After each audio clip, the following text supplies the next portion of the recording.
preámbulo, cedo la palabra a Mariana Campero, directora general Comexi. Muchas gracias. Bienvenidos a todos y muchísimas gracias por estar aquí. Soy Mariana Campero, directora del Comexi. No cabe duda que la crisis en Centroamérica y los flujos migratorios incontrolados del sur hacia Estados Unidos se han convertido en un tema prioritario en la agenda pública de México y también en un tema político para el presidente Trump, quien inaugura su campaña por la presidencia el próximo lunes 18 de junio. La migración fue utilizada como una arma contra México y la amenaza de imponer aranceles hizo temblar no solo a México, pero también a los mercados financieros alrededor del mundo. Es momento de actuar e implementar acciones tanto de corto plazo, pero también una estrategia paralela de largo plazo que nos permita realmente atacar y minimizar el problema desde su fuente. Sin lugar a dudas, este evento llega en un momento más que oportuno. Y es un placer recibir nuevamente en Comexi al subsecretario Maximiliano Reyes,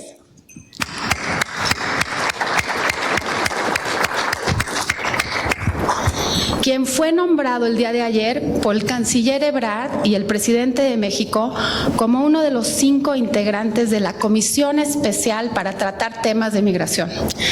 La tarea del subsecretario será la de fomentar la cooperación con Guatemala, El Salvador, Honduras, es decir, el Triángulo del Norte.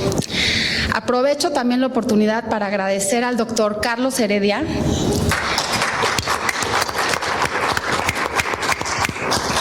reconocido profesor e investigador del CIDE, experto en temas de migración y de la relación México-Estados Unidos. Tengo que agregar que también es socio fundador de Comexi y gran amigo y apoyador de este centro, o sea que muchísimas gracias, doctor Heredia. La agenda de hoy consistirá en una presentación de alrededor de 25 minutos por el subsecretario Reyes, seguida de una conversación entre nuestros 2 invitados. Al final, el doctor Heredia abrirá el foro para sus preguntas y respuestas.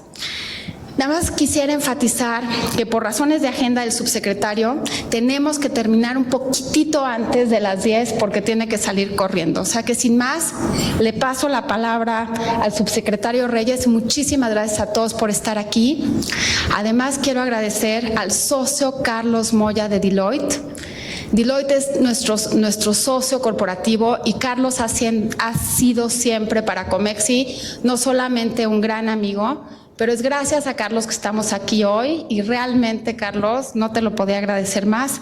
Te paso la palabra para que tú des una bienvenida antes de pasarle la palabra al doctor Heredia. Muchísimas gracias.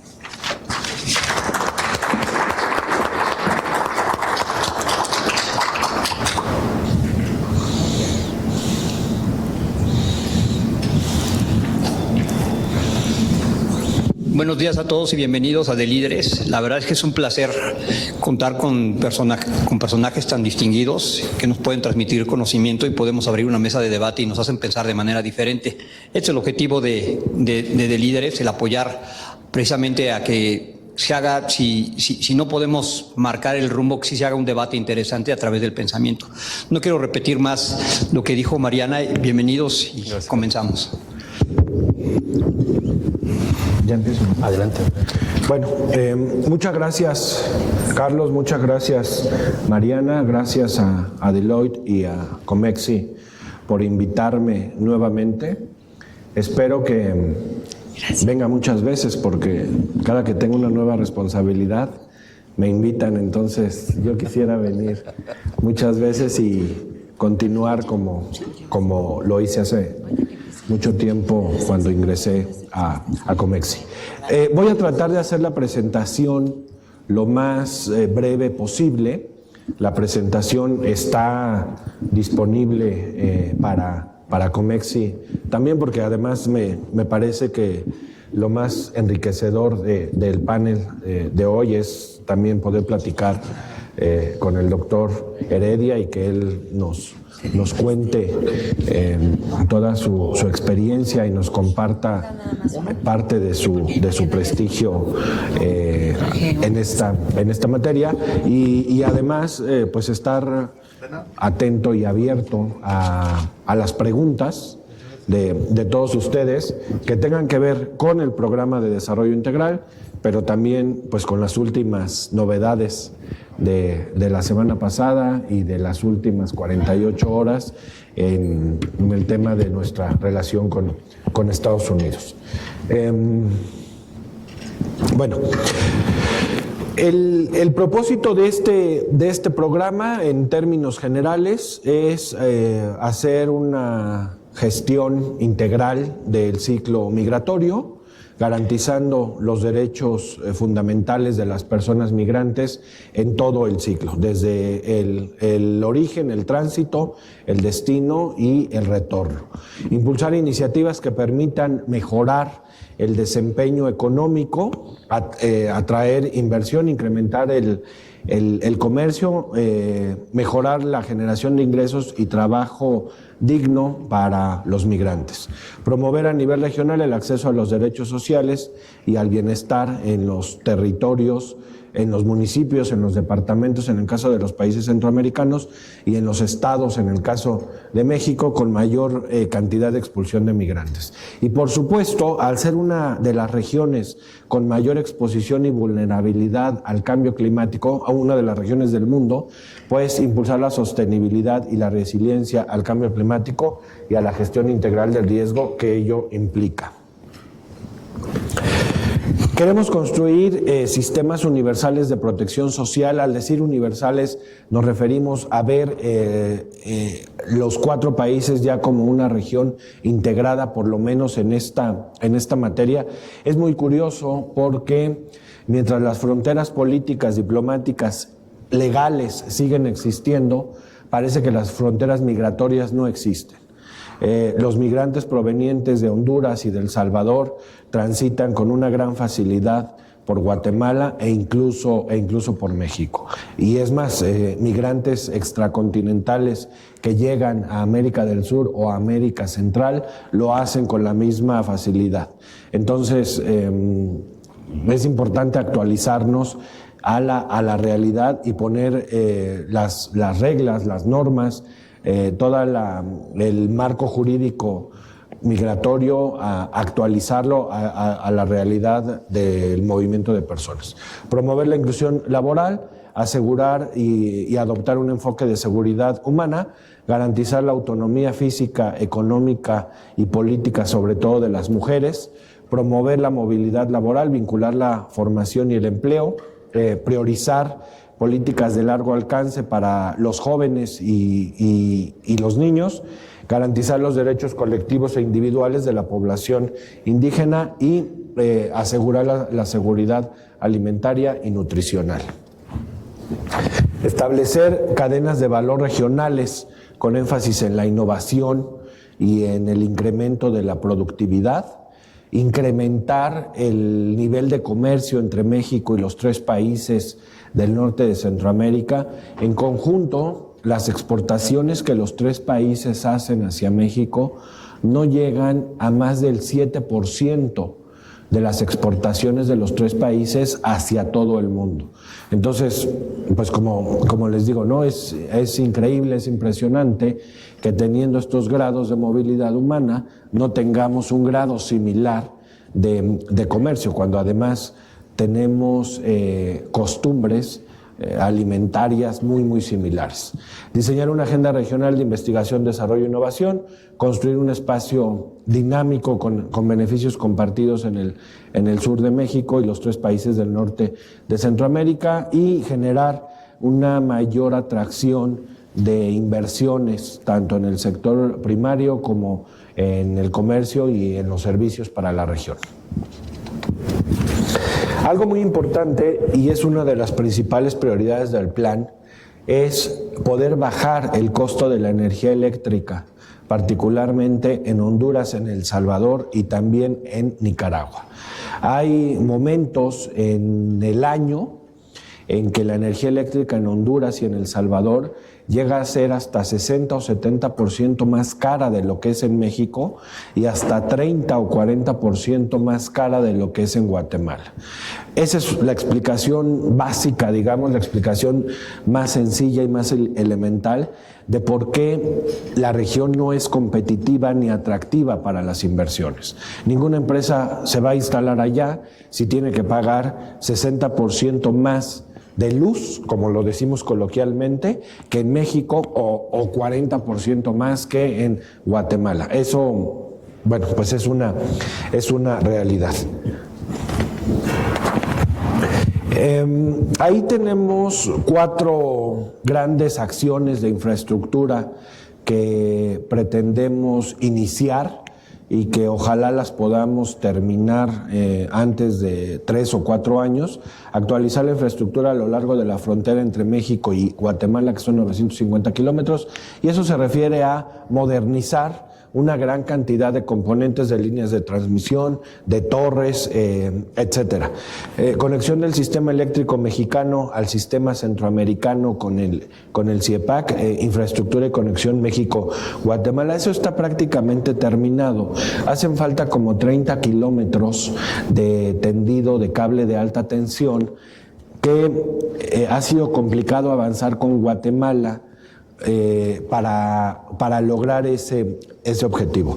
Y ha sido complicado avanzar porque Guatemala defiende su posición geográfica, evidentemente. Y nos parece que cualquier país que tuviera una posición en donde en un lado puede conseguir energía eléctrica muy barata y la puede revender más cara hacia el otro lado, pues haría esas actividades de intermediación.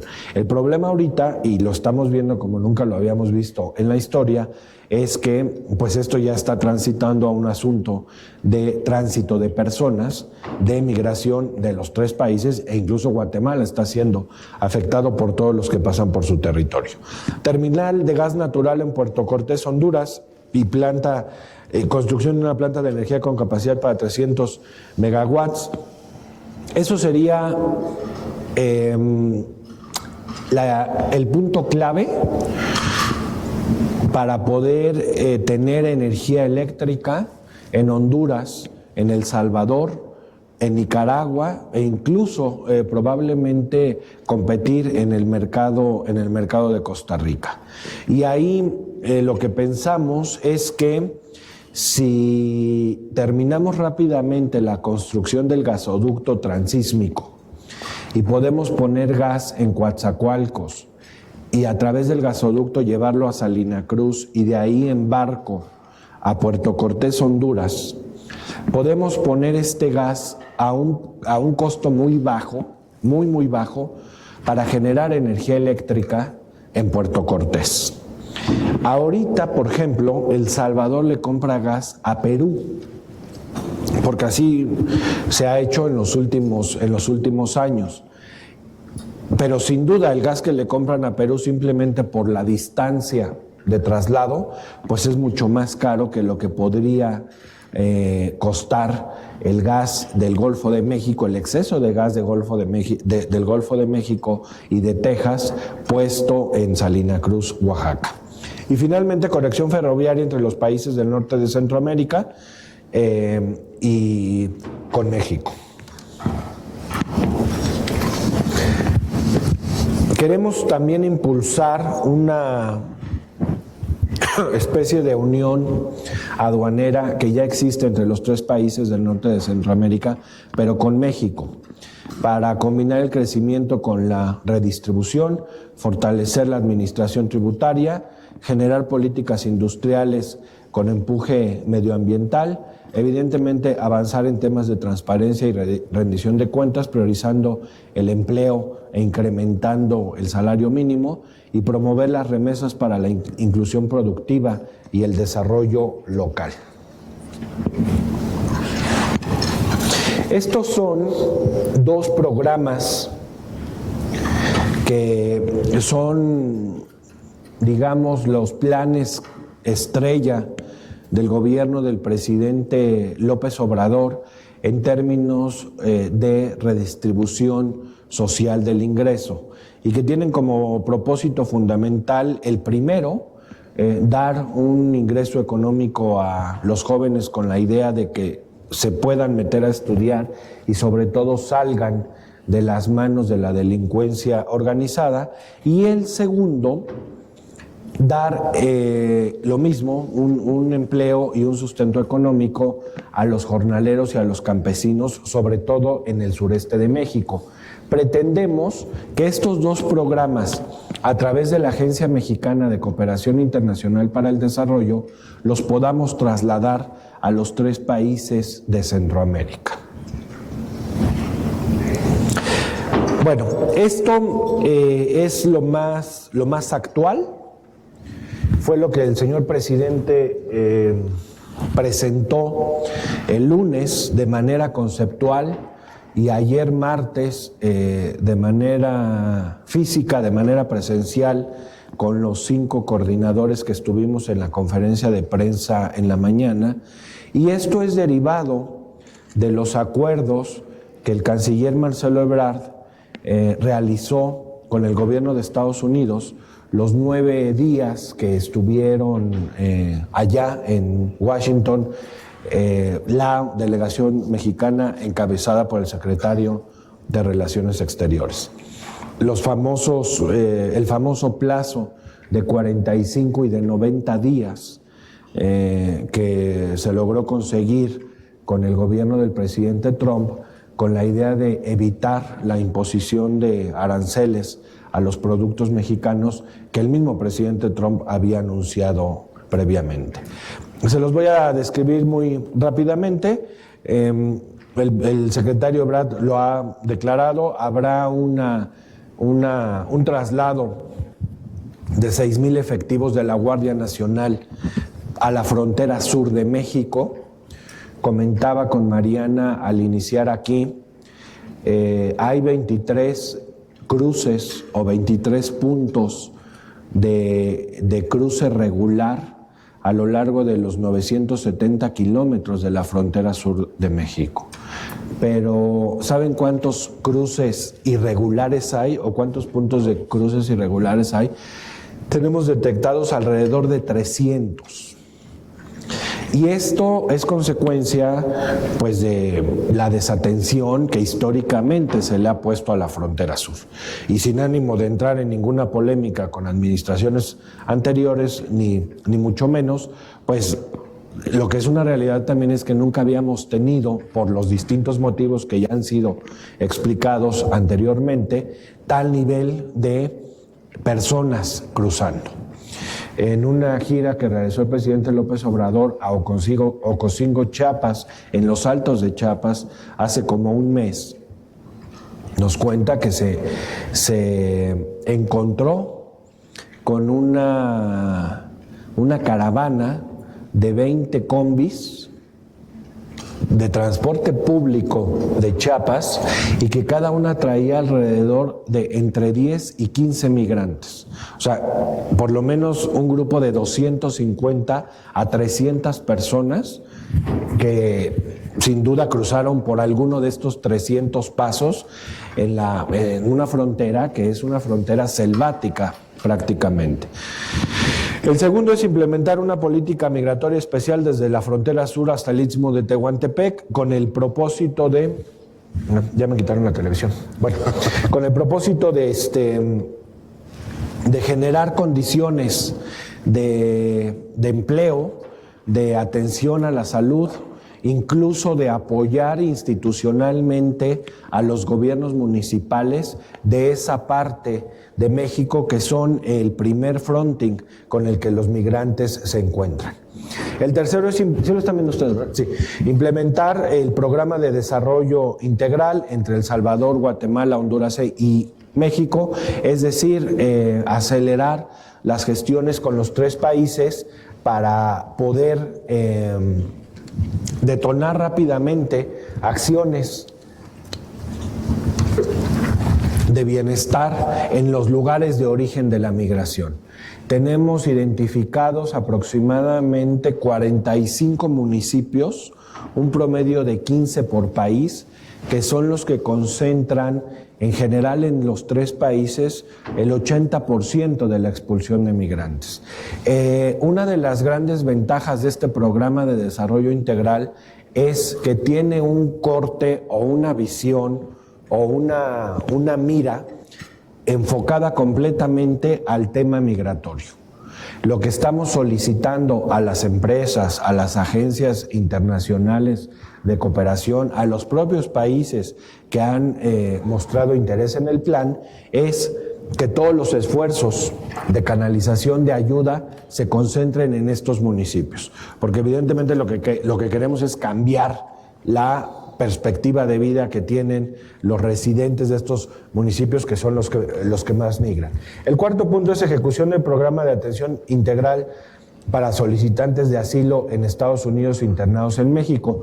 Estos son alrededor de 10,000 personas que lograron cruzar a Estados Unidos, que hicieron ya una solicitud de asilo y que dicha solicitud el gobierno norteamericano la está procesando, pero que mientras tanto están esperando en México.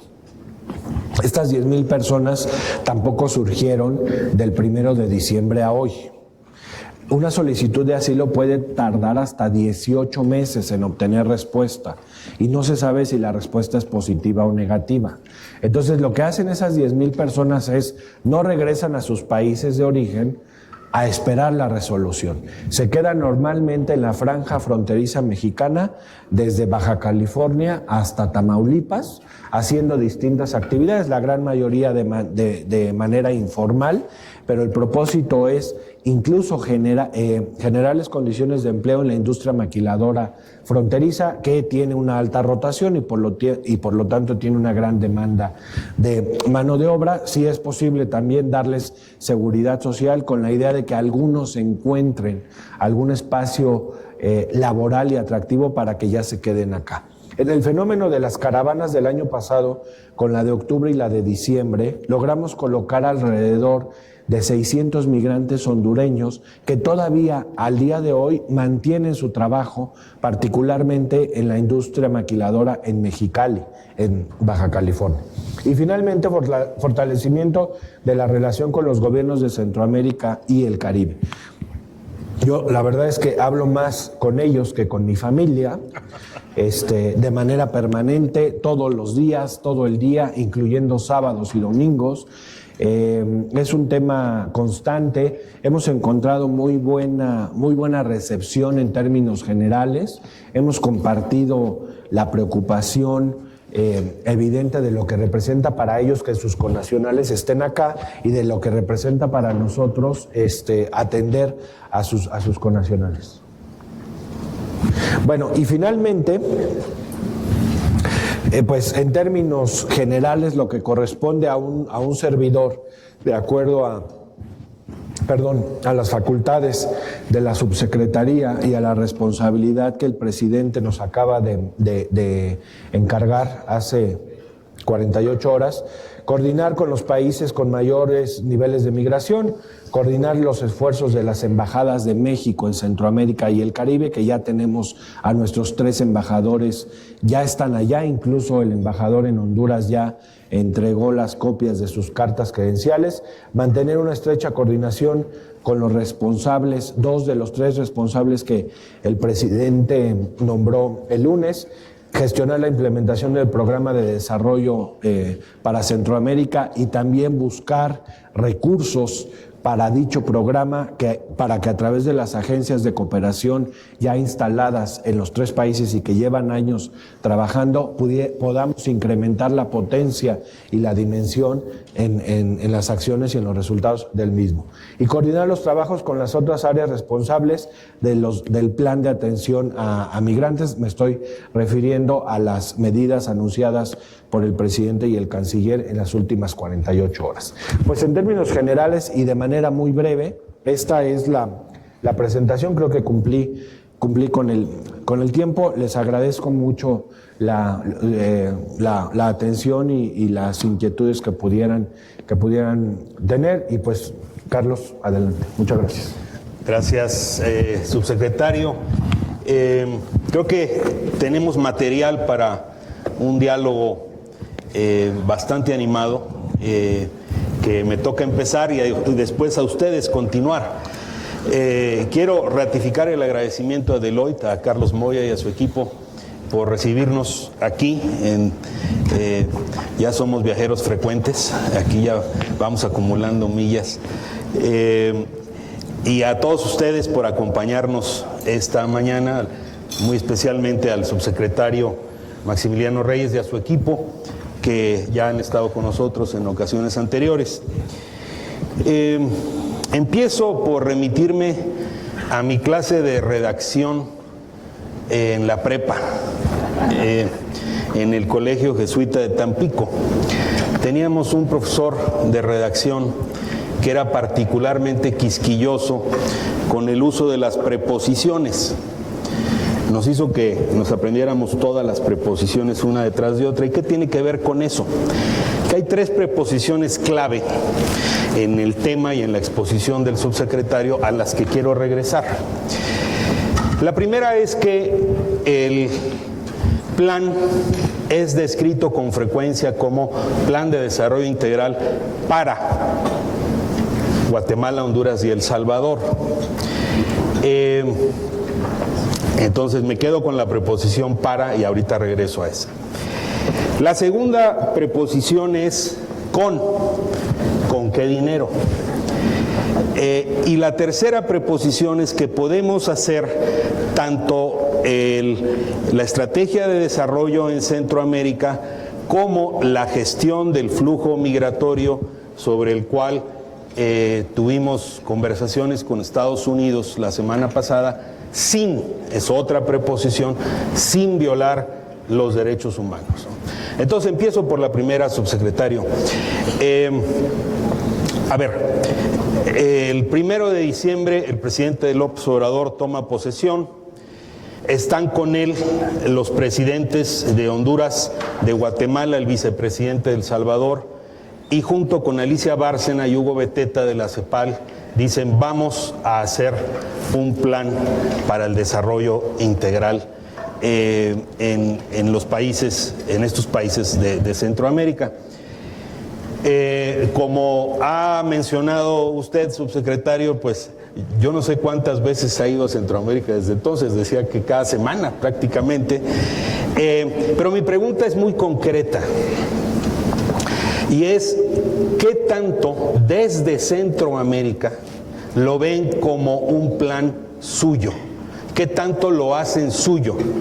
¿O lo ven como un plan que presentó la CEPAL, no un gobierno, la CEPAL al gobierno de México, y queda por hacer todavía un trabajo de persuasión, de convencimiento, de incorporación a los gobiernos, sobre todo a la luz de lo que acaba de ocurrir? Hoy en la mañana en las noticias me desayuné, no, en realidad no desayuné, estaba preparándome para venir para acá, de que el vicepresidente de El Salvador dice: ¿por qué México hace un pacto migratorio sin Centroamérica, con Estados Unidos? Entonces, la primera pregunta, subsecretario: ¿en qué vamos en ese proceso en que los países hacen suyo el plan de desarrollo integral que presenta la CEPAL?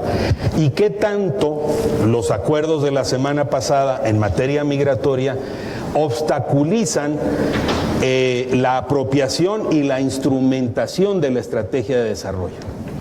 Gracias. Bueno, lo primero que tendría que decir es que desde hace ya casi un año, en que el presidente López Obrador obtuvo el triunfo en las elecciones del 1 de julio, le instruyó al canciller designado Marcelo Ebrard establecer contactos con los países centroamericanos para empezar a construir esto. El primer acto que tuvimos, que además me tocó organizarlo a mí afortunadamente, fue una comida de trabajo del secretario Ebrard con los embajadores de los países centroamericanos aquí en México. Les estoy hablando de la tercera semana de julio del año pasado. A partir de ahí hicimos una reunión aquí en México también, en donde vino la canciller de Honduras, el vicecanciller y 2 directores generales de Guatemala y el canciller salvadoreño. Eso fue en agosto del año pasado, con la idea de explicarles y convocarlos y sobre todo invitarlos para que de la mano fuéramos construyendo esto. Después de eso, si no me falla la memoria, regresamos a Honduras 2 veces, a Guatemala 2 veces, a El Salvador 1 vez, y firmaron los presidentes esa declaración política del 1 de diciembre. En enero tuvimos una reunión en México, el 31 de enero de este año, donde en esa reunión la CEPAL presentó a los 3 países, una reunión además a nivel ya de los cancilleres, Marcelo ya era canciller, de los 4 cancilleres aquí en la Secretaría de Relaciones Exteriores, y digamos fue el primer borrador de este documento, que ahora es un documento de 336 páginas para observaciones. Algunos países tuvieron observaciones, otros no las tuvimos, y de ahí nos saltamos al evento en el que la CEPAL se lo presenta al presidente López Obrador, con la idea de que posteriormente lo pudiera presentar a los 3 países. Yo creo que hemos de haber tenido alrededor de 35 reuniones de distintos niveles, pasando por la firma de la declaración política de los presidentes, reuniones también técnicas, reuniones de la CEPAL con cada uno de los países, y eso es otro de los grandes aportes del plan, porque este plan en realidad fue, digamos, integrado por la CEPAL, apoyado técnicamente y académicamente por la CEPAL. Es un instrumento muy sólido en términos metodológicos, pero elaborado con el diagnóstico de los 4 países. En nuestras redes sociales y en las páginas de internet de las cancillerías, sobre todo la de Honduras, hay una gran cantidad de fotografías, de comunicados de prensa, etcétera, etcétera, etcétera. ¿Qué pasamos o qué hemos pasado en ese proceso? Hubo elecciones y cambio de gobierno en El Salvador. El presidente Bukele, yo lo fui a invitar para que viniera a México. Yo le entregué personalmente a él un ejemplar del programa de desarrollo para sus observaciones, porque pues él estaba entrando, él no había participado previamente en el diagnóstico. Yo fui ahora a su toma de protesta. El primer país que visitó Bukele siendo ya presidente electo fue México. El primer jefe de Estado con el que se reunió fue con el presidente López Obrador. La información es pública, y el presidente López Obrador le entregó también un ejemplar del programa de desarrollo. Ellos apenas entraron el día 1, llevan 11 días en el cargo. La próxima semana yo estaré allá con la canciller para ya darle forma y aterrizar muchas de las observaciones que seguramente tienen y que vamos a hacer con ellos. Guatemala tiene elecciones el próximo domingo. Entramos ahí en una pausa, digamos abril-mayo, y lo que llevamos de junio por el propio proceso electoral. Y con Honduras hemos avanzado muchísimo en acciones que ya están establecidas en la Agencia Mexicana de Cooperación Internacional para el Desarrollo, y que estamos realizando ya con ellos. Tenemos que entender una cosa. Este programa, y al ser la migración de diciembre para acá un tema tan sensible a los 4 países, no ha estado exento de los efectos en la política interna de cada uno de los 4 países. Eso es una realidad, ¿no? Lo que declara el vicepresidente de El Salvador ayer, entiendo que además fue en un acto político, nos desconcertó, porque un día antes el presidente Bukele, que había sido electo en una encuesta por ahí como el mejor presidente el presidente mejor evaluado, hace una declaración donde dice: yo he aprendido mucho de López Obrador y le cedo mi primer lugar. No, bueno, acá sonaron las campanas y las de catedral inclusive, ¿no? Mucho amor. Y entonces al siguiente día el vicepresidente declara eso hay que entenderlo, pues, no tenemos todavía el contexto de por qué hizo esa declaración. Tenemos las declaraciones del presidente, el acercamiento con la canciller, una extraordinaria relación entre ellos y entre nosotros, y a mí me parece que ahí tenemos que dejarlo, ¿no? Bueno, aquí hay entre las personas asistentes, pues grandes expertos en la región, el embajador Ruiz Cabañas, el embajador Ruiz Limón, el embajador Jorge Álvarez, que conocen, a lo mejor me estoy saltando a alguien, pero que conocen, digamos, los intríngulis de la relación México-Centroamérica y sobre todo México-Guatemala. Nada es fácil. Así es. Es decir, sobre todo Guatemala reacciona de manera pavloviana, diciendo, si viene de México, cuidado, porque México nos quiere imponer cosas, ¿no? Casi como decimos nosotros con Trump, o no casi, igualito. O sea, no es negociación, es imposición. Entonces, profundizo en este tema porque me parece muy importante. Y ahí me voy a la tercera preposición, el sin, gestionar flujos migratorios sin violar derechos humanos. Me parece muy importante pues entender cómo se está recibiendo en Centroamérica el anuncio de que la primera medida que tomamos es enviar 6,000 elementos de la Guardia Nacional a la frontera con Guatemala. La Guardia Nacional fue aprobada en el Senado con un voto, si recuerdo bien, creo que unánime, pero fue para perseguir al cártel de Jalisco Nueva Generación. No fue para recibir migrantes o para contener migrantes. Entonces, a mí me causa problema el hecho de que los objetivos puedan no corresponder con los instrumentos. En el CIDE hacemos política pública y siempre estamos muy preocupados de decir, bueno, estos son los objetivos y estas son las vías para alcanzar esos objetivos. Estas son las políticas públicas. No insistiré más en lo de la Guardia Nacional, pero sí quiero insistir en otro punto. La relación del gobierno actual con los organismos de sociedad civil no ha sido de lo más tersa posible.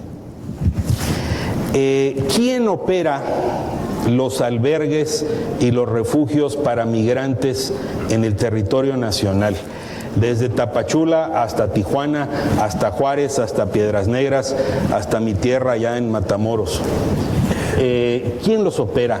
¿Y cómo visualizan desde el gobierno de la República esta, pues digamos, acogida tanto de aquellos que vamos a contener para que no pasen a Estados Unidos, como de aquellos que estamos aceptando tomar mientras su proceso jurídico es procesado en las cortes, su proceso jurídico es resuelto en las cortes estadounidenses? Si le agregamos a eso que todas las secretarías han sido objeto de recortes, me preocupa este conflicto entre objetivos declarados que yo comparto plenamente y los instrumentos y las herramientas institucionales, administrativas, organizativas con que contamos, subsecretario, para hacer frente al desafío. Bueno, entre los expertos en la región te faltó mencionarte a ti, por supuesto, y además es muy interesante la reflexión. Nada más acoto una cosa, con Guatemala las cosas, como dijiste, no son fáciles. No son fáciles. No solo no son fáciles, a veces son difíciles, sí, o muy difíciles. Así es. Mira, aquí creo que la palabra clave es tiempo. El programa o el plan es un compendio de un diagnóstico muy vigente y muy objetivo. 16 recomendaciones de política pública, algunas inmediatas y otras las que tienen que ver sobre todo con infraestructura a mediano y largo plazo, por el tiempo que lleva construir la infraestructura. Y además 11 recomendaciones o la exposición de las opiniones de 11 agencias de Naciones Unidas en la misma relación. Obviamente, esto es solo una parte del reto coyuntural que tenemos que enfrentar por la gran cantidad de migrantes que están viniendo a México en estos meses y que cruzan irregularmente todos los días, ¿no? O sea, eso lo tenemos que, como se dice coloquialmente, tenemos que tomar al toro por los cuernos, y no solamente porque representa un área clave de nuestra relación con Estados Unidos, sino también es un asunto interno ya, mexicano, en el que no podemos permanecer indiferentes o pensando en plazos mayores.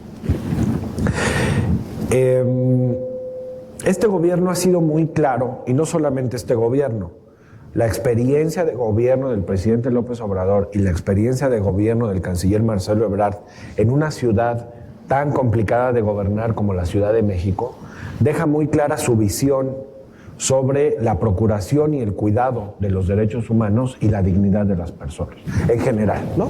En temas de seguridad, en temas de migración, en temas de equidad, en temas de igualdad de género, en temas de reconocimiento a la diversidad sexual, etcétera, etcétera. Hay una gran cantidad de ejemplos que podemos o no estar de acuerdo, pero son una realidad. Y esa mística no se pierde.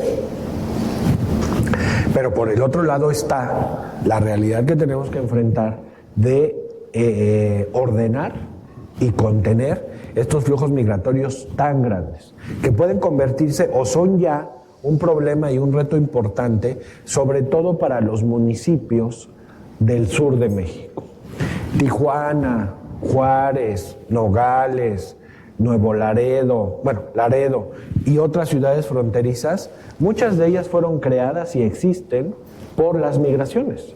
Las migraciones de mexicanos o de extranjeros que por diversos motivos pretenden llegar a Estados Unidos, que no lo logran y que se asientan ahí. El ejemplo más reciente de una migración mucho más grande que la que estamos viviendo actualmente, pero mucho menos pública, son los casi 30,000 haitianos que ya están establecidos en Tijuana, que migraron a partir del sismo de hace unos años en Haití, que se quedaron sin nada, y ahora forman parte de la economía incluso formal de Tijuana, y que no tuvo estos efectos mediáticos que ahora hay. Entonces, el desplazamiento de elementos de la Guardia Nacional, no estoy de acuerdo que la Guardia Nacional fue para combatir un cártel. Fue para, la mística, el espíritu de creación es hacer frente a los grandes problemas de inseguridad que tiene México por distintos motivos, que muchos tienen que ver con delincuencia organizada, pero muchos no tienen que ver necesariamente con eso también, y a tratar de ordenar institucionalmente las distintas corporaciones que de una u de otra manera realizaban tareas de seguridad en sus distintas aplicaciones. Entonces, el desplazamiento hacia allá no significa que los vamos a recibir como los recibían antes, ¿no? Con gases lacrimógenos, con escudos, con toletes, etcétera. El desplazamiento hacia allá significa que vamos o estamos tratando de ordenar estos 300 cruces irregulares o más, punto número 1. Punto número 2, tener un registro de todas las personas que entran, cosa que tampoco se hacía en el pasado. La saturación de las estaciones migratorias, sobre todo en Tapachula, obedece a una cuestión, a que el Instituto Nacional de Migración está registrando a todos los que entran. Entonces, en el momento que te sientas con la persona y le empiezas a tomar sus datos, pues eso lleva tiempo, la fila se va haciendo más grande y como vienen más, la fila no avanza. Y eso no se hacía antes. Antes pasaban y pasaban y pasaban y no sabíamos ni dónde estaban. Y había experiencias tan lamentables que también la presencia de la Guardia Nacional en el sureste, no solamente en la línea fronteriza, obedece a que no queremos repetir experiencias negativas como lo de San Fernando en Tamaulipas. A ver, si puedo retomar el punto del dinero. Sí, señor. Nosotros estamos en austeridad republicana aquí en México.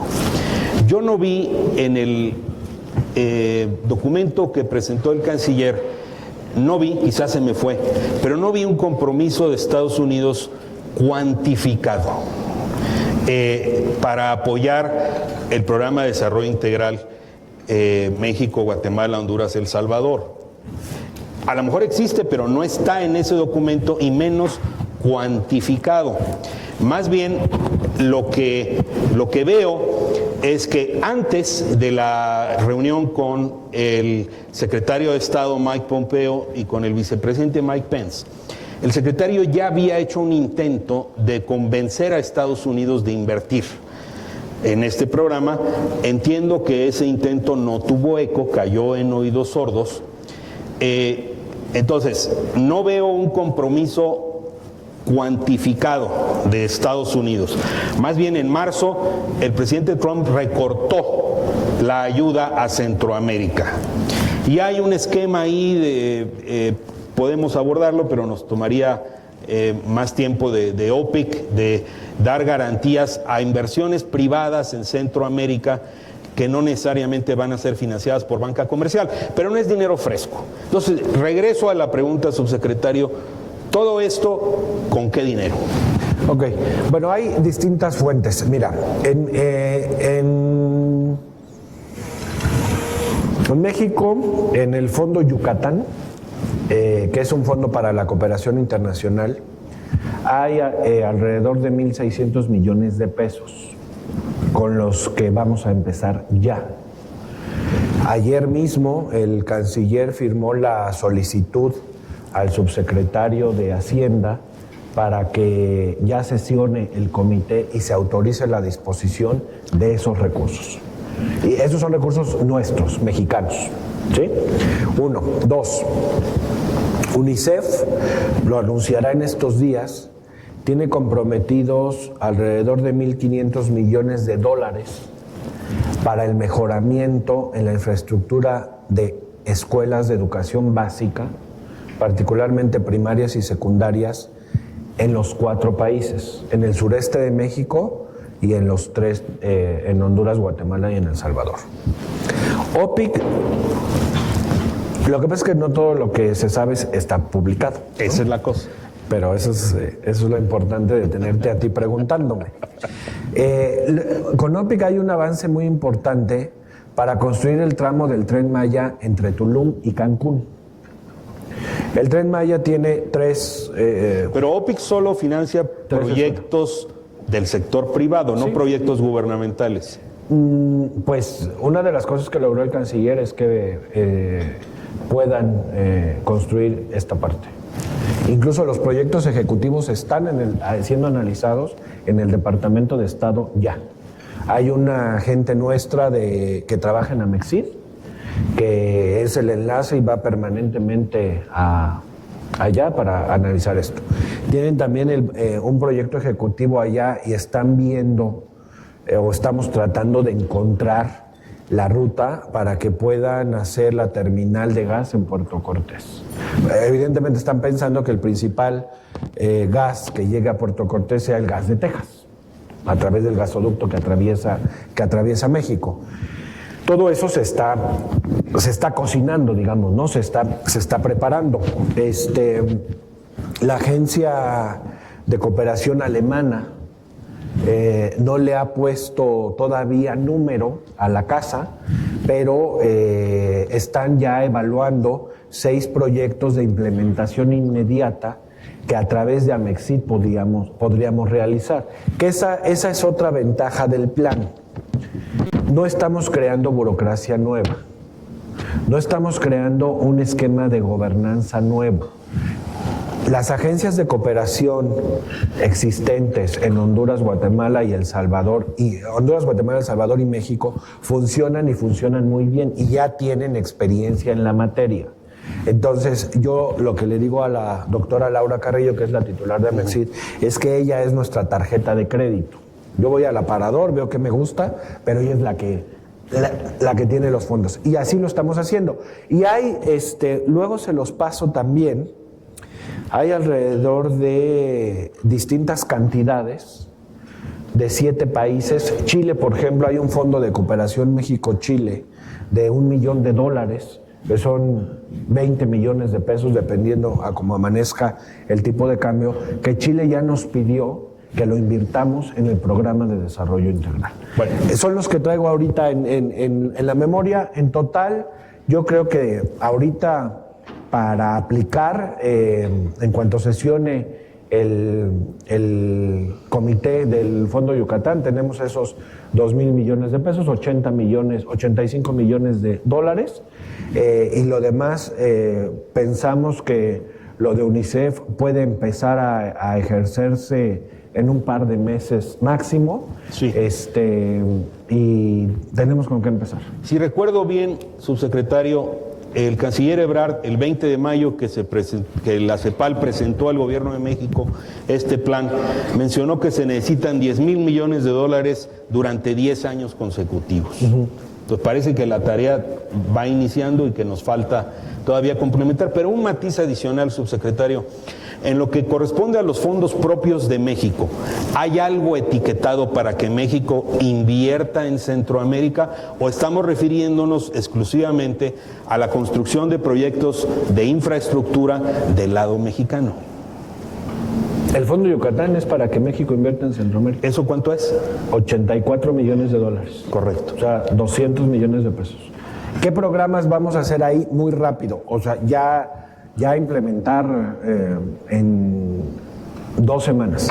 Escuelas México, las Escuelas México o el programa de Escuelas México es un programa para mejoramiento de las condiciones de primarias y secundarias en los 3 países de Centroamérica, e incluso a las que ya se les dio una primera mano, se está buscando que tengan acceso a Internet. Necesitamos meterle más dinero para que el impacto sea mayor, pero eso ya está funcionando. Vamos a hacer ahí una modificación a las reglas de operación para poder meter el programa de jóvenes con valor y de Sembrando Vida en Amexid también. Amexid es nuestra cara internacional de ejecución de recursos a través de la cooperación. Y así ha sido hace 10 años, O sea, no es nada nuevo ni nada que requiera una aprobación adicional en estos momentos. ¿Qué estamos buscando? Incidir directamente a las personas migrantes de los 3 países que aceptan ser retornados a sus lugares de origen. Todos los días mandamos alrededor de 1,000 personas por distintas vías de regreso a Honduras, Guatemala y El Salvador. Entonces la idea es darles un incentivo para que puedan quedarse allá y al menos empiecen con eso. A través, lo repito, y quiero ser muy claro en eso, no necesitamos nuevas aprobaciones de nada. Eso ya existe, eso ya funciona. Lo que necesitamos es incrementar su dimensión y su potencia. Y ahí déjame hacer un comercial, porque ya me vas a hacer otra pregunta y no quiero que me desvíes del tema. Amexid puede recibir aportaciones del sector privado también. Lo ha hecho de manera permanente, como lo han hecho todas las agencias de cooperación de todos los países que tienen dichas agencias.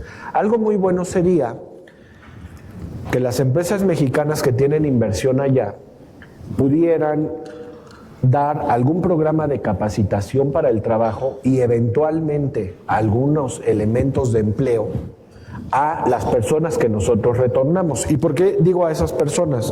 Porque nosotros, el gobierno mexicano, tiene la información de esas personas. O sea, son personas que llegan a la estación migratoria, que se les acabó el dinero, se les complicó el asunto, los están buscando en sus familias de origen, se espantaron y entonces decían, mejor súbanme al avión de la Policía Federal y regresen.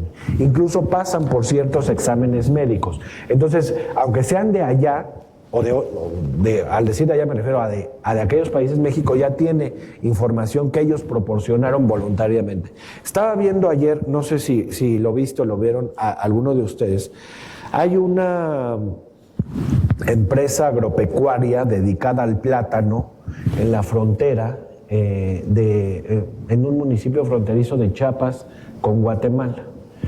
Y emplean alrededor de 300 guatemaltecos.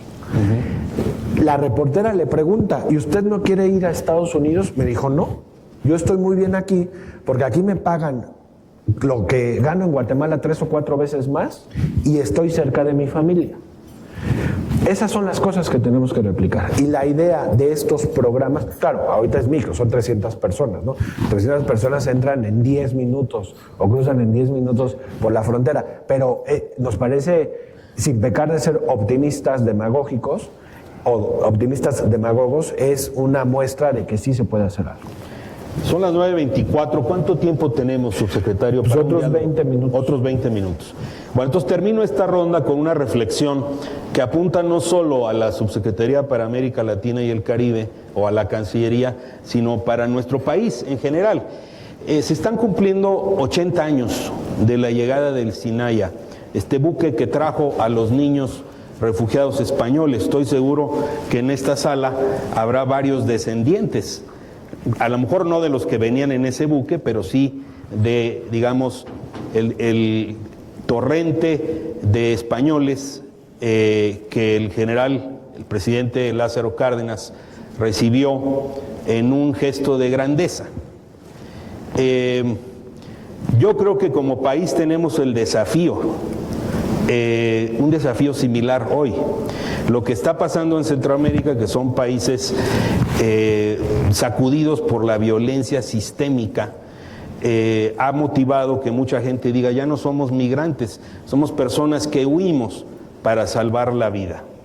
Y veo, además, subsecretario, que parte del desafío que compartimos, y el canciller Ebrard lo abordó en la mañanera de hoy, es el hecho de sentimientos de xenofobia en México, que se están extendiendo aceleradamente y que dejan de lado quizá nuestra propia historia, porque nosotros llevamos décadas de decir a Estados Unidos, quiero que trates bien a mi gente, a mis trabajadores allá en Estados Unidos. Y creo que tenemos como desafío, y con esto paso a abrir la ronda de intervenciones desde el público, cerrar esta dicotomía de exigir hacia el norte lo que no otorgamos hacia el sur. Ahí va otra preposición, hacia. Vamos a abrir con la generosidad del tiempo del subsecretario una primera ronda. Voy a tomar 3 y ahí nos vamos después a la segunda y así hasta agotar los 20 minutos que tenemos. Tengo a Liliana, tengo a Miguel, tengo a Eduardo. A ver, los voy a anotar en primera y en segunda ronda para que no me digan que no volteo a todas partes. A ver, está Liliana, está Ruiz Cabañas y está Enrique Andrade. Eduardo Andrade, perdón. Eduardo Andrade y Turribarría. ¿No llegó alguien de tu familia en ese buque? No. Ajá. Ya en segunda ronda tengo, me dan sus nombres, Homero Campa. Adolfo Laporte. ¿Cómo estás, Adolfo? ¿Y quién más tenía acá? ¿Tu nombre? Omar Mérida. Omar Mérida. Adelante, Liliana. Ahí después tengo a Alert Brown en la tercera ronda. ¿Y acá? No, perdón, no escuché. Stephanie. Gracias, Stephanie. Adelante, Liliana. Sí, muchas. Bueno. Sí, muchas gracias. Liliana Mesa, de la Universidad Iberoamericana. Creo que el tema ausente en el programa es el de la violencia. ¿Cómo se está pensando abordar un tema que compartimos con los países centroamericanos, que es el de la inseguridad y la violencia? ¿Tomamos los 3? Sí. Entonces ahora voy con el embajador Miguel Ruiz Cabañas. Gracias, Carlos. Muy buenos días, secretario. Muchas gracias por la presentación. Yo creo que aclara muchísimas cosas y nos dice exactamente por dónde está la posición del gobierno y lo que se está haciendo tanto con Estados Unidos como en Centroamérica. Quiero nada más introducir un tema que usted conoce muy bien, ya lo hemos platicado, pero quizás sería bueno comentar aquí, la dimensión regional de la migración y cómo sería deseable que hubiera un compromiso regional de los 4 países, México y los 3 de Centroamérica, basado en el Pacto Mundial de Migración. Después de todo, los 4 países lo aprobaron, los 4 países se comprometieron con él. Entonces, por decirlo así, subregionalizar con características de nuestra región el Pacto Mundial de Migración. ¿Cómo ve usted esa posibilidad? Gracias. Gracias, embajador. Eduardo Andrade, por favor. Sí, es respecto a la infraestructura, en la particularmente la energética, hablar de una planta de 300 megawatts, si va a usar gas natural, quizá es una inversión de $200 millones, la planta de regasificación pueden ser otros 300, y más aún el contrato de compra de gas para que alguien lo quiera suministrar es grande. Esto vendría con un respaldo por parte de multilaterales, Banobras, el gobierno federal de alguna forma, el gobierno federal mexicano de alguna forma. Es mi pregunta. Muchas gracias. Gracias, Eduardo. Adelante, subsecretario. Sí hay una parte en el plan que tiene que ver con mejorar la infraestructura tecnológica para incrementar la capacidad policíaca en los 3 países, aprovechando un poco la experiencia de México. Hay algunas encuestas que están también ahí en el documento que muestran, por ejemplo, que en El Salvador o incluso en Guatemala la principal causa para migrar es un tema de mejoramiento económico y la inseguridad pasa a segundo nivel, cosa que no es así en Honduras, ¿no? En Honduras sí sigue siendo, la percepción de inseguridad en Honduras es mucho mayor, a pesar de que Honduras tiene paradójicamente niveles de crecimiento económico mucho más altos que los 3 países, ¿no? El Salvador, por ejemplo, tiene un salario mínimo más alto que el mexicano, inclusive también, ¿no? Entonces, ahí el tema es mejorar la infraestructura local allá, un poco sí, a partir de la experiencia mexicana. Embajador, hacia allá vamos, ¿no? La idea, y ya lo bosquejó el canciller en las conferencias de prensa mañaneras de ayer y hoy, a construir un sistema de gestión migratoria regional que tenga que ver con un montón de cosas, ¿no? Incluso una de las primeras tendría que construir un GANSEC. El GANSEC es el grupo de alto nivel de seguridad, que ahorita lo tenemos con algunos países de manera bilateral, pero no lo tenemos de manera multilateral, pero además lo vamos a invitar para que nos ayude a construir ese sistema, porque pensamos que estos movimientos migratorios llegaron para quedarse, ¿eh? Hay otra cosa, no por excusarnos, pero nos está tocando a este gobierno en muy poco tiempo resolver muchas cosas en esta materia que no se habían presentado antes. O sea, la primera caravana fue en octubre del año pasado, la segunda grande fue en diciembre, y de ahí empezó a crecer el flujo migratorio de manera muy rápida. Paralelamente estábamos nosotros construyendo el documento, tú lo sabes, tú nos acompañaste, le ganamos a Ursúa porque lo presentamos antes que el Programa Nacional de Desarrollo, y ahora esta presión que es una realidad y en la que nos parece que tenemos todos que participar sobre los anuncios del presidente Trump. Ayer un reportero me preguntaba, además un conductor del programa de televisión de noticias más importante en Colombia, si yo veía que Trump estaba asustándonos nada más o si lo veía muy seriamente.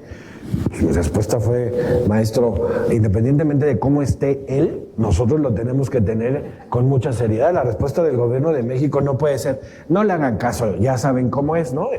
Seguramente se despertó con el pie izquierdo, o sea, no. Además, después de ver el tamaño y el nivel de la delegación mexicana, no podemos tomar eso a broma, ¿no? De ninguna manera, sería una irresponsabilidad absoluta. No sabemos todavía en este momento qué ¿cómo le haríamos con la gestión y la operación de los recursos? Si sea Banobras, o sea Amexid, o sea directamente OPIC Honduras, vaya, la propuesta la construimos entre todos, pero ya la participación empresarial, las licitaciones, los proyectos con pesos y centavos van a tener que pasar por un corte de soberanía al que nadie quiere ni siquiera tocar, ¿no? El propio México, pues, un poco en el sentido de lo que tú decías, de que nos tardamos 10 meses en construir el plan porque no fue una imposición mexicana. O sea, no fue un plan Puebla-Panamá o una iniciativa Mérida que fuera una iniciativa unilateral. No, quisimos ir de la mano con todos, con los retos y los obstáculos que esto representó, pero al final se logró.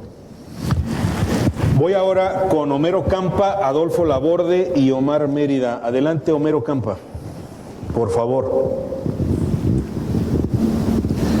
Gracias, buenos días, subsecretario. Buenos días, Carlos. Son dos preguntas muy rápidas. Completando el propio tema de Carlos respecto del dinero que se le inyectaría, dentro de las cosas que usted mencionó, o de los recursos, no mencionó nada de Estados Unidos. Mi pregunta es, en estas negociaciones, y dado que fue una insistencia mexicana de que este plan estuviera incluido en este acuerdo, ¿con cuánto se comprometió el gobierno estadounidense?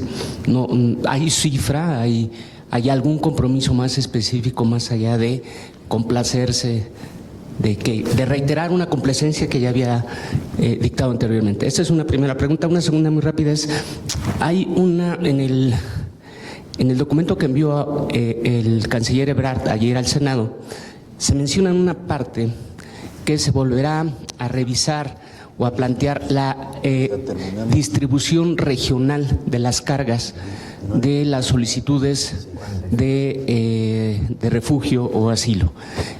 Si podría precisarnos a qué se refiere eso de la distribución de las cargas a nivel regional, si es lo que ya se había mencionado, que es que Guatemala se haga cargo de las solicitudes de El Salvador y Honduras, como México sería a cargo de las de Guatemala. ¿En qué consistiría esa redistribución de las cargas? Perdón. Gracias. Vamos a darle celeridad a las preguntas, nos quedan 9 minutos. Sí. Adelante, Adolfo. Muy rápido, gracias, subsecretario Carlos, gracias. Brevemente, hablando un poco en esta coyuntura típica, disruptiva, pragmática que se le presentó a México, la Cancillería, conjuntamente con Guatemala, Honduras y El Salvador, ¿tienen un plan B o una alternativa? Estoy pensando un poco en acelerar los procesos de integración regional que podría generar un mercado común y a su vez libre circulación y fondos de compensación. Esa es mi pregunta. Gracias, Adolfo. Voy con Omar. Adelante, Omar. Muchas gracias, subsecretario, por la presentación. Al respecto de los temas que mencionó sobre el tema de las cadenas productivas y pensando en la necesidad de brindar un desarrollo sostenible y en el largo plazo a la región, considerando las cifras con las que usted inició su presentación, ¿ha considerado el gobierno mexicano la posibilidad de incorporar a los países del Triángulo Norte dentro de algún proceso de integración ya existente de carácter regional como lo es Alianza del Pacífico, en donde, por ejemplo, ya faltaría el procedimiento de que Perú solamente tuviera TLC con Guatemala y con El Salvador, el resto ya estaría, pensando en un mecanismo similar como el que en México se lanzó el año pasado, de acercar a PE con Mercosur, considerando que Alianza Pacífico es más allá de un tratado comercial, sino que es un proceso profundo de integración? Gracias. Subsecretario, por favor. Bueno, Estados Unidos ha anunciado 8.500 millones de dólares a través en general de OPIC, del Departamento de Estado, de los cuales son 4.000 para Centroamérica y 4.500 para México. Ahí tenemos un tema también de negociación política y diplomática, porque no queremos que Estados Unidos sea el financiador principal del plan. No queremos que esto sea un plan de la Alianza por la Prosperidad, digamos, ¿no? Para ponerlo en términos muy pragmáticos. Ahora, también, pues ellos están jugando en algo que el presidente Trump juega extraordinariamente bien, que es su papel mediático de negociador fuerte en vísperas de su reelección, ¿no? Lo que sí les puedo decir es que hay mucho más tareas de cooperación, intercambio de recursos financieros y materiales de las que se publican, ¿no? Que al propio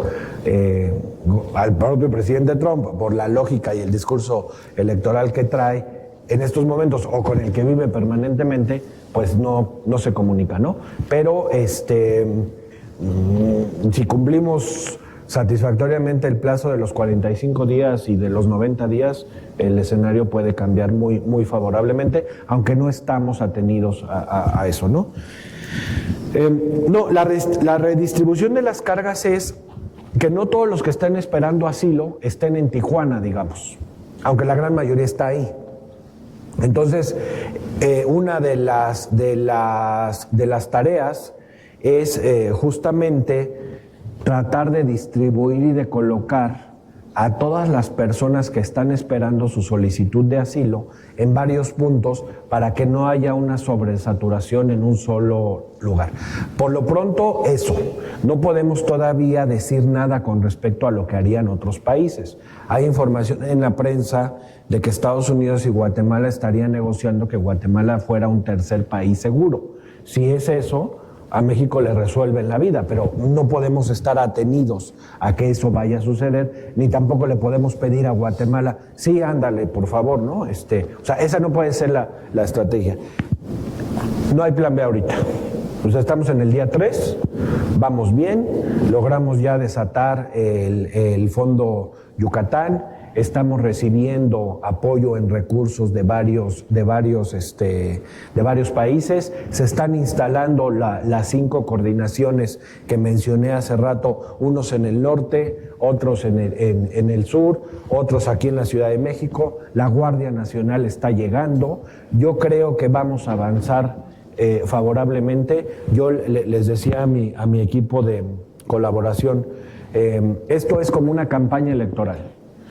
Yo cuando fui diputado hice 45 días de campaña, de 6 de la mañana a 11 de la noche todos los días, y gracias a eso fui diputado. Hasta entonces era muy desconocido, lo logré y ahora es algo similar, ¿no? Es como si nos concentráramos para una final de fútbol de una manera seria y de una manera formal. Si las cosas no van resultando por ahí del día 15, quizá podamos empezar a bosquejar un plan B que tendría que ver con incrementar, y ahí voy con lo de Omar, la integración económica. No podemos pensar en Alianza del Pacífico ni en otra porque eso nos llevaría mucho tiempo y los flujos migratorios están todos los días, pero sí podríamos ver, o sea, seguramente el plan B tendría que ir con mayor integración de México con los 3 países en muchas materias, en materia comercial, en materia económica, en materia social, en materia de seguridad, como lo comenté hace rato con la pregunta del embajador, en materia cultural, etcétera. Gracias, subsecretario. En 140 caracteres, Albert Brown, tu pregunta. Para no desperdiciar una crisis, pensando en lo que nosotros tenemos que hacer y que México va a ser el país que va a absorber este golpe migratorio, por lo menos en el corto plazo. Es obvio que el sistema mexicano de migración no puede, gracias, es obvio que el sistema mexicano de migración no puede atender todas estas necesidades. Es obvio que si queremos verdaderamente velar por los derechos humanos de los migrantes, no podemos utilizar el martillo solamente y las detenciones. Entonces tenemos que crear albergues, tenemos que hacer toda una serie de cosas. Regresando a la pregunta de Carlos, ¿de dónde viene el dinero? Si es una prioridad, sin dinero no es una prioridad, ¿es esto una prioridad? ¿Vamos a reformar el sistema mexicano de migración? Bueno, tomo las 2 finales. Ok. Sí. Vamos con Stephanie y con el embajador Jorge Álvarez. Adelante, por favor. Nos quedan 3 minutos. Secretario, me llamó mucho la atención y concuerdo rotundamente con usted que para detener este flujo migratorio es necesario cambiar la perspectiva de vida. Me pregunto si ya tienen en consideración empezar a trabajar con la Agenda 2030 de la ONU y regularlo de la mano de normas internacionales como la ISO 18091. Gracias, embajador. Gracias. Dos preguntas. ¿Qué se está haciendo? Usted mencionaba hace un momento respecto de la disparidad salarial. Es un tema fundamental con Centroamérica. Dos, ¿cuáles son las líneas de coordinación que hay con los gobiernos de los estados fronterizos del sur? Porque ya hemos visto, sin duda, las necesidades y los planteamientos de gobiernos como los de Baja California, Chihuahua, Nuevo León.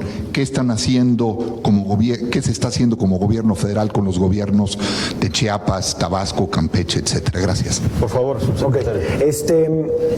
Sí vamos a tener que cambiar el sistema migratorio mexicano, sin lugar a dudas, y adecuar incluso la normatividad por la que se solicitan los requisitos a los migrantes centroamericanos para que puedan obtener algún documento oficial de una manera menos arcaica que en el pasado, ¿no? Ahorita se están haciendo reasignaciones presupuestales. Por ejemplo, el programa Sembrando Vida, se va a ampliar la cobertura de las hectáreas con un mayor número para Tabasco y para Chiapas, y se va a adelantar el ejercicio del gasto que se tenía programado para el último trimestre del año, para hacer frente a esta coyuntura de los próximos 3 meses. 1. 2. Una parte de los recursos que estamos consiguiendo se va a dedicar a mejorar la infraestructura de los albergues y las estaciones fronterizas en México, sobre todo para los menores no acompañados, que son alrededor de 8,000 niños, que de verdad vienen no acompañados. Y que esto también les tengo que decir otra cosa. En diciembre y enero, Estados Unidos cambió su política de asilo. Si tú llegabas con un niño, el asilo prácticamente te lo daban. Entonces, ¿saben qué empezó a hacer la gente en Centroamérica? Rentar a los niños. Y entonces llegaban a la frontera, llegaban con el niño, declaraban que era el hijo, les daban el asilo a los grandes y se olvidaban del niño. O sea, una cosa verdaderamente dramática, terrible, impresionante, ¿no? Indescriptible. Entonces, ya estamos por arrancar, pues en este mismo mes, primero en el sureste, sobre todo en Tapachula, el mejoramiento de las condiciones de infraestructura. Amexit, de hecho, una parte del Fondo Yucatán, me parece que son alrededor de 200 millones de pesos de los 2,000 que les hablé, va a ser para mejorar los albergues en el sureste. Sí estamos metiendo ya a los gobiernos locales, tanto estatales como municipales, del sur y del norte, a resolver el problema o a enfrentar el problema de manera conjunta. El viernes hay una reunión del canciller Ebrard con los gobernadores para estos efectos. Recuérdame, cambiar la vida, pero... Sí, bueno, el espíritu que nos mueve en los que estamos ejecutando todo esto es lo que creó México y que este gobierno ratificó con el Pacto Mundial para la Migración en Marrakech, que está perfectamente alineado con la Agenda 2030, los Objetivos de Desarrollo Sostenible. Queremos seguir teniendo una visión humanitaria de la migración. El presidente López Obrador ve a la migración como una oportunidad y no como una amenaza. Claro, esto te genera problemas cuando tienes tales niveles de pobreza y de inseguridad en Centroamérica, y entonces la gente escucha que en México les pueden dar algo o simplemente no los matan y pum, vale, se deja venir todo mundo y entonces la saturación y el exceso de migrantes nos mete en los retos que tenemos en este momento. Entonces tenemos que ser muy cuidadosos de eso, pero la indicación, la instrucción precisa que tenemos de él ayer y antier en la mañana es: no queremos golpeados, no queremos gente abusada, no queremos, los migrantes no son un peligro. El peligro ahorita es la gestión del número. O Sí, eso lo tenemos claro todos los días, ¿no? Vamos a tratar de seguir haciéndolo. Yo creo que sí lo vamos a lograr. También la vida nos está presentando una extraordinaria oportunidad a este equipo encabezado por mi jefe, que es pues un tipo brillante y uno de los mejores funcionarios públicos de México, de hacer frente a esta crisis. No la vamos a resolver en 45 días, pero sí vamos a solucionar por lo menos esta etapa y a sentar las bases para lo que venga. Muchas gracias.